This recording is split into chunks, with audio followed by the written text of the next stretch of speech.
And in this video I'm going to make a jig for my circular saw. It's a great jig for making straight line rips. I'm going to use it to trim that door behind me. I need to take just a little bit off the edge of the door. And you can also use it as a joiner. So let's get started. The first thing I'll need is a piece of wood for the saw to run against. I'm going to use 1/2 inch plywood for that.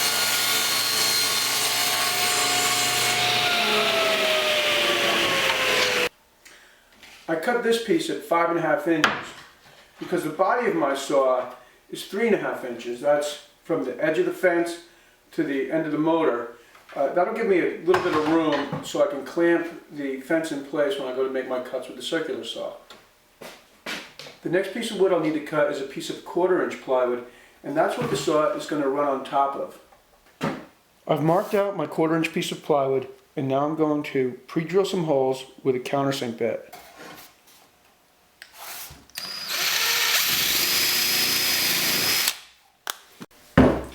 So now I have two pieces of plywood. I have the 1/2 inch plywood, which is going to be my fence, and I have the 1/4 inch plywood that the fence will sit on top of. So if I put the 1/2 inch piece on this 1/4 inch, I'm left with sort of a sled that the circular saw will run along. Now what I need to do is attach the 1/2 inch plywood to the 1/4 inch plywood.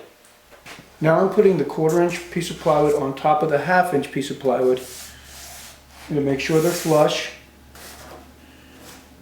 and then I'll screw the 1/4 inch to the 1/2 inch.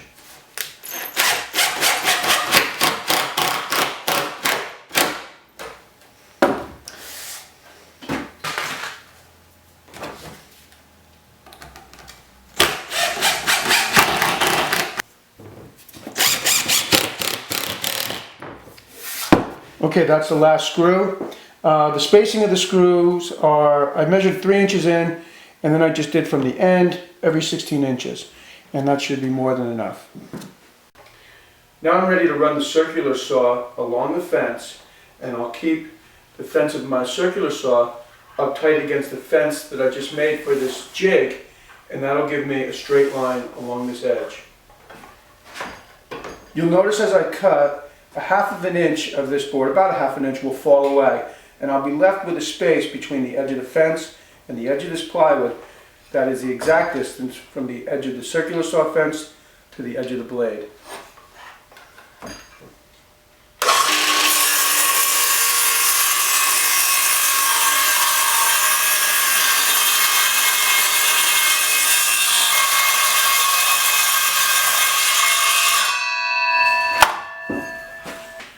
Now this is where the saw really comes in handy.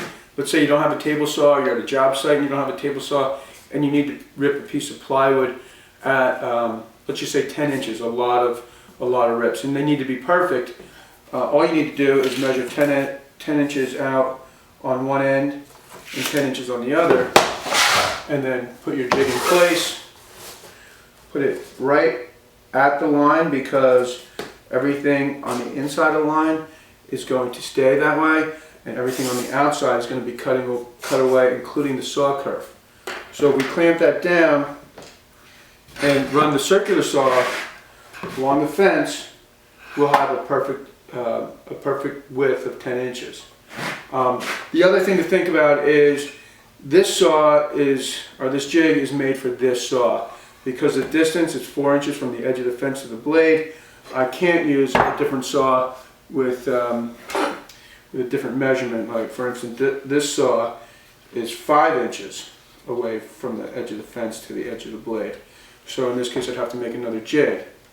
Now this is another thing I like to use this jig for, and that is if your door doesn't quite fit the jamb, in this case the door is a little heavy at the bottom and it rubs against the jamb, and in the summertime it actually sticks because of the swelling. But the top is fine. So I need to take maybe a 1/16, a little bit more than a 1/16 off the bottom, but I want to have a nice straight cut. So to do that with a hand plane, or to do that with a circular saw freehand, that would be very difficult. But with the jig, I can just take the edge, if we know anything to the left of this cut here comes off, I can put it flush with the top. And then I've already measured over a heavy 16th at the bottom. And then all I need to do is clamp this down. And I'll clamp down the top. And that should give me a perfect cut. I've clamped the jig in place with just a simple squeeze clamp. And you can see it's just a small reveal that will get cut off. It goes from 1/8 of an inch to 0. Now I'm just going to set the depth of my circular saw. Make sure I go all the way through the door.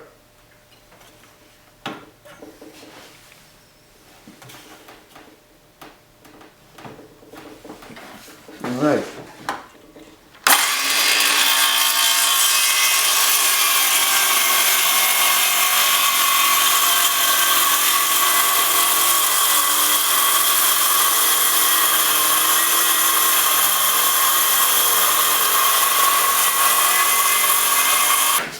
Okay, that looks pretty good. I'm happy with that. Now I'm just taking my hand plane and cleaning up the edge because the whole door has sort of a slight round over. I just want to emulate that. Alright, looks pretty good. I'll do the same thing on the other side of the door, paint it, and hang it. It's also a good substitute for the joiner. You can see this piece of walnut has a pretty good bow in it, and that'll be easy to clean up with the jig.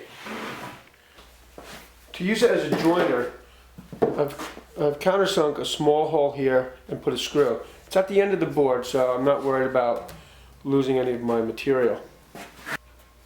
I've put the jig where I want it, and now I'll screw the other side in.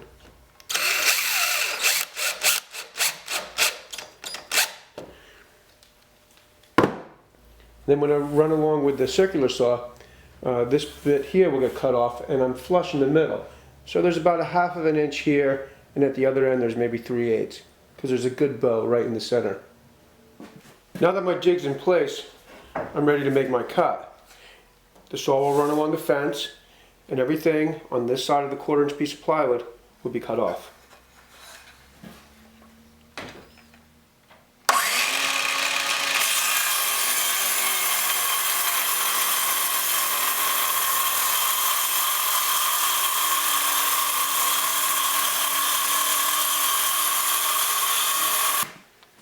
Well, I've made my cut. Now I'm just going to remove the screw.